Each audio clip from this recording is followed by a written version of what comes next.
প্রতিদিন সকালবেলা দেখবেন প্রত্যেক বাড়ি থেকে শঙ্খধ্বনি, উলুধ্বনি, পূজার্চনা এগুলো আমরা শুনতে পাই, দেখতে পাই। ইভেন আপনার আমার বাড়িতেও তাই হয়। পুজো পুজো আমরা প্রতিদিন নিজেরাই করি, কিন্তু দেখবেন পার্টিকুলার কোনো পুজো বা বাড়িতে ধরুন লক্ষ্মী পুজো হোক, নারায়ণ পুজো হোক, শিব পুজো হোক, যে কোনো ধরনের একটা পুজো যেটা পার্টিকুলার, আমাদের পুরোহিতকে নিয়ে আসতে হয়। পৌরোহিত্য যারা করেন তাদের দ্বারস্থ আমাদের হতে হয়। তো আজকের যে বিষয়টা, সেই বিষয়টা পৌরোহিত্য। কেন আমাদের পুজোতে পুরোহিত বা ঠাকুর মশাইকে লাগে, এই বিষয়গুলো নিয়ে আজকে জানবো। বুঝতে পারছি আপনাদের শুনেই আপনারা ভাবছেন যে ইউনিক বিষয়, একদমই তাই। তবে এই বিষয়গুলো আপনাদের জানার জন্য এবং আপনাদের রিকোয়েস্টে আজকে আমরা স্টুডিওতে পেয়ে গেছি আমাদের রোহিণী অ্যাস্ট্রো সলিউশনের যিনি প্রিন্সিপাল ফাউন্ডার পণ্ডিত শঙ্খজিৎ ভট্টাচার্য। তার কাছ থেকে সম্পূর্ণ বিষয়টা জানবো। সঙ্গে তো আমি রয়েছি, আমি আপনাদের বন্ধু তানিয়া। নমস্কার পণ্ডিতজি। নমস্কার। তো আজকে আমাদের যেটা আলোচনার বিষয় সেটা হচ্ছে পুরোহিত কেন লাগে। এক্স্যাক্টলি, মানে আমি তো দেখছি, ছোট থেকেই দেখছি, আশেপাশেও দেখি মা সকালবেলা স্নান টান করে উঠে পুজো টুজো করে রান্নাঘরে ঢুকছেন, বা কোনো দিন দেখলাম বাবা পুজো করছেন। ইভেন এখন আমরাও করছি, আশেপাশেও দেখছি, শাশুড়িকেও দেখি। কিন্তু পার্টিকুলার বাড়িতে যখন সত্যনারায়ণ পুজো হচ্ছে বা লক্ষ্মী পুজো, সরস্বতী পুজো, এই যে দিনগুলো, কার্তিক পুজো, তখন আমাদের পুরোহিত মশাইকে ডাকতে হচ্ছে, বা মন্দিরে তো দেখি। তো এই পৌরোহিত্যের যে ব্যাপারটা বা পুরোহিত ডেকে যে এই যে পুজোর ব্যাপারটা, এগুলো কিভাবে কি হলো বা সেটা সম্পর্কে যদি একটু ইলাবোরেট করেন। অবশ্যই। আজকে আমাদের পৌরোহিত্য জিনিসটা কি, কোথা থেকে এসছে, এক্স্যাক্টলি সেই জিনিসটা নিয়ে আজকে আমরা যে আলোচনাটা করব। দেখুন, নামের মধ্যেই কিন্তু জড়িয়ে রয়েছে আচ্ছা, পুরোহিত বা পৌরোহিত্য। পৌরোহিত্য মানে তার কাজটাকে বলা হচ্ছে, পৌরোহিত্য, হ্যাঁ। কিন্তু অ্যাকচুয়াল ওয়ার্ডটা হচ্ছে পুরোহিত। পুরোহিত মানে কি? পরের যে হিত কামনা করে সে হচ্ছে পুরোহিত। আচ্ছা, হ্যাঁ, মানে তার সন্ধি বিচ্ছেদ। এবার আমি তো বা এমনি সাধারণ মানুষ, তারা তো প্রত্যেকেই পুজো করছে। আমরা পুজো করছি, আমাদের ভগবানের কাছে প্রচুর কাকুতি মিনতি আছে, চাওয়া পাওয়া আছে, সেই জিনিসগুলো আমরা চাইছি। কিন্তু কোনো একজন পার্টিকুলার মানুষ যে কিনা এসে আমাদের জন্য ভগবানের কাছে প্রার্থনা করবে, সেই হচ্ছে পুরোহিত। পরের যে হিত কামনা করে ঈশ্বরের কাছে প্রার্থনা করছে। আমি যদি খুব সহজ ভাষায় বলি, তাহলে আমরা যেটা ভগবানকে নিবেদন করছি পূজার্চনার মধ্যে দিয়ে, এবং আমাদের যে আবেদনটা ভগবানের কাছে পাঠাচ্ছি, ভগবান আর আমাদের মাঝখানে ওই মিডিয়েটরের কাজটা করছেন। মিডিয়েটরের কাজ কিছুটা বলতে পারেন, কিন্তু কিছুটা দেখুন এক্ষেত্রে তো তাহলে তো প্রশ্ন উঠে আসে যে তাহলে কি আমাদের ডাক ভগবান শুনছেন না? পুরোহিত এসে ডাকলেই তাহলে শুনবেন? একদম একদম। এটা পুরাকাল থেকে হয়ে আসছে যে পুরোহিত, পরের হিত বা ব্রাহ্মণ, ব্রহ্ম জ্ঞান যার হয়েছে সে হলো ব্রাহ্মণ। এবার সেই থেকেই এই চূড়াচরিত ভাবে হয়ে আসছে যে পুরোহিত দ্বারা পূজা অর্চনা করতে হবে। ঠিক ঠিক। কিন্তু এখনকার বর্তমান সমাজে এসে দাঁড়িয়ে ব্রহ্মজ্ঞানী কিন্তু একটি মানুষকেও খুঁজে পাবে।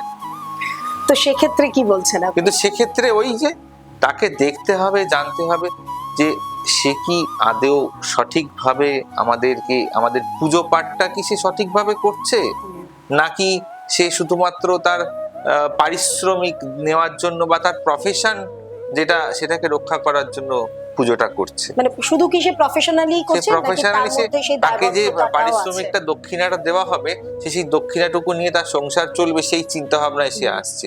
এটা আগে কিন্তু দেখতে হবে। দেখুন, অর্থ প্রত্যেকটা মানুষ রোজগার করে, কিন্তু অর্থ রোজগারের জন্য আমাদের যে কাজটা, সেই কাজটাকে তো ভালো করে করতে হবে। একদমই তাই। অর্থাৎ পুরোহিত্যটাও একটা কাজ। সেই পৌরোহিত্যটা করতে গেলে কিন্তু আগে পৌরোহিত্যটাকে সঠিকভাবে জানতে হবে, যে পৌরোহিত্য জিনিসটা কিভাবে করা যায়, কেন পুরোহিত আসবে আর কেন সাধারণ মানুষ করতে পারবে না। এর তো ডিফারেন্স আছে। নিশ্চয়ই, এই ডিফারেন্সটা যতক্ষণ না মানুষ বুঝবে ততক্ষণ সে পুরোহিত ডেকেও পুজো করাবে, কিন্তু যে পুরোহিত এসে পুজো করবে সে নিজের প্রফেশন বাঁচানোর জন্য পুজো করে যাবে। মানে আমাদের সঠিক পুরোহিত চুজ করতে হবে, এটা একটা আমাদের একদম। প্রথম দায়িত্ব। যে সে কতটা জানে, সে কতটা জানে, মানে তার মানে আপনি এবার বলতে এই চাইছেন জিনিসগুলোকে এই যে আজকের অনুষ্ঠানের মাধ্যম দিয়ে যখন একটা ক্লিয়ার মানুষের সামনে বলে দেবো যে পৌরোহিত্য করতে গেলে এই পার্টিকুলার জিনিসগুলো করতে হয়, তাহলে কিন্তু সে পুরোহিত। না হলে তো আপনিও ঠাকুরকে পুজো দিচ্ছেন, বা একজন পুরোহিত এসে আপনার বাড়িতে সেও আপনার ঠাকুরকে পুজো করে যাচ্ছে, তাহলে ডিফারেন্সটা কোথায় রইল? কি কি কি জানতে হবে? কি জানতে রইল? এই জিনিসগুলোকেই জানতে হবে। আচ্ছা, তো পৌরোহিত্য জিনিসটা একটা আলাদা জিনিস, যে আমি এখন শিখে নিলাম আর মানুষের বাড়িতে চলে গেলাম, পুজো করলাম, সে আমাকে দক্ষিণা দিল, আমি নিয়ে চলে আসলাম, তা কিন্তু পুরোহিত্য নয়। পৌরোহিত্য করতে গেলে আগে যেটা, সব থেকে আগে যেটা কারণ যেটা করতে হবে, সেটা হচ্ছে আগে নিজের লোভকে সংবরণ করতে হবে। লোভ যতক্ষণ না আমরা সংবরণ করতে পারবো, ততক্ষণ কিন্তু আমরা একজনের বাড়িতে গিয়ে তার মঙ্গল কামনা করতে পারবো। তার মঙ্গল কামনা যদি আমরা ঠিক মতন ভগবানের কাছে না করতে পারি, তাহলে আমার সেই পৌরোহিত্য করার কোনো মানেই হয়। এই জিনিসটা কিন্তু আগে জানতে হবে।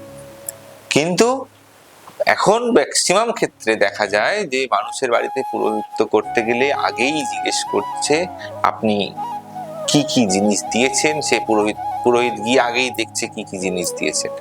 এই জিনিসটা কিন্তু পৌরোহিত্যের সংজ্ঞা নয়। পৌরোহিত্য কথার অর্থ পরের হিত। আমি পরের হিত কামনার জন্য ভগবানের কাছে গেছি, তার ভগবানের পুজো করছি, আমি সেই বাড়ি সেই গৃহস্থের মঙ্গল যাতে হয় সেটার জন্য। তার একটা প্রসেস রয়েছে। একটা পুরোহিত্য করতে গেলে তাকে বিভিন্ন প্রসেসের মাধ্যম দিয়ে করতে হয়, না হলে কিন্তু আপনি গিয়েই তিনিও পুজো করছেন, আপনিও তাকে নৈবেদ্য দিলেন, আপনি তাকে ফুল দিলেন, পুজো করলেন, চলে আসলেন, দুটো মন্ত্র পড়লেন, একদম নয়। পুরোহিত্য করতে গেলে আপনাকে প্রথম যেটা আচমন দিয়ে শুরু করতে হয়। আচমন, স্বস্তি বাচন, সংকল্প। এবার সংকল্পটা যখন আমরা করছি, তখন কিন্তু সেখানে লাস্টে একটা মন্ত্র থাকে। সেই মন্ত্রটাও কিন্তু এখানে দেওয়া থাকে যে আপনি নিজের জন্য পুজো করছেন, না যে বাড়িতে আপনি পুজো করতে গেছেন সেই বাড়ির মঙ্গলের জন্য পুজো করছেন। যখন আপনি সংকল্প করছেন, ম্যাক্সিমাম পুরোহিতরা এই ভুলটা করে যে সংকল্প করার পরে যে বাড়িতে পুজো করতে গেছে সেই বাড়ির নাম গোত্র বলে যখন লাস্টে করিষ্যামি আর করিষ্যে, এই জায়গাটাতে কিন্তু গন্ডগোলটা করে। যে একটা নিজের স্বার্থে পুজো করা, আর একটা হচ্ছে অপরের স্বার্থে আমি পুজো করছি, এই জিনিসটা। তো এই জিনিসটা কিন্তু মাথায় রাখতে হবে।